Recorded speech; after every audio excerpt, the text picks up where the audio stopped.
In Mysticism, there are several schools of thought. One is Ghazali. Some aspect of God's divinity they took and expanded immensely. One school of thought was light. God is all light, self-existing, self-manifest, and so on and so forth. And then this God's light is man's mind. It's just man's mind, he expands. First, you observe a phenomenon. What you observe, you imagine.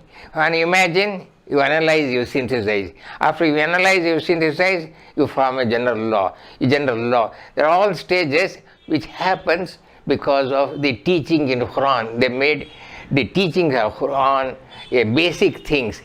Then they said the control. What is there in mysticism is also there, I could say, in the yoga system. In yoga intensive practice, it is self-control. Every time the breathing is a very fundamental thing. One inhaling a breath, it gives oxygen to 200,000 different cells in the body. What a phenomena. You breathe out, then all the carbon dioxide, a bad gas that is there in the 200,000 cells in the body are left out in 1 second. Look at the chemistry of a man, how beautiful God creativity. A seed of wheat, a blade of grass would not grow until all the potentials in the earth would not help that. Not only all the potential in the earth would help the grain of wheat and the blade of grass, but also from up in the sky, the sun's heat and light also is necessary. That means for grain of wheat and so on, the whole universe will become, the creativity is so great. But you observe, the wheat becomes bread. Bread you eat becomes blood in the body. Blood in the body turns into energy. The energy turns into intellect, and intellect is such a powerful that man becomes a partner of God.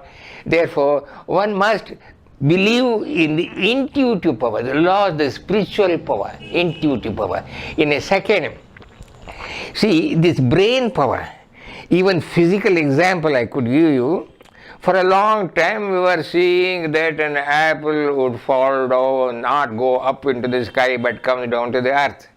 It was gravitational law which occurred to Sir Isaac Newton, who thought that the gravitational pull is responsible for the apple to fall from the tree down to the earth, not go up.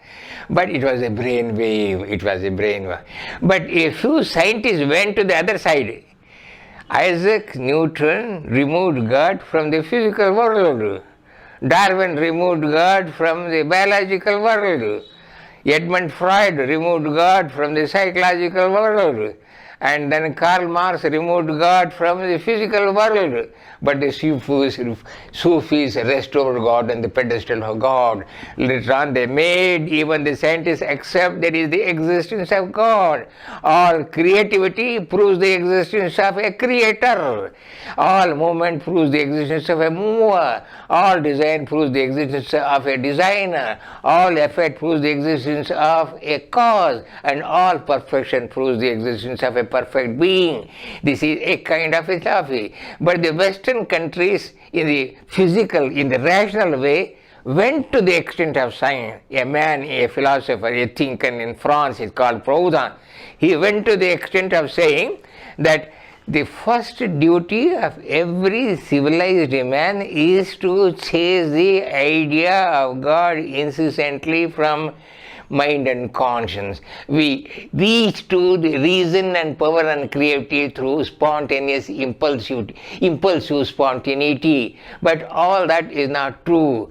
With science and technology, we have reached a world where there is no peace. There is war, there is a conflict, there is confrontation, the whole world is cut up.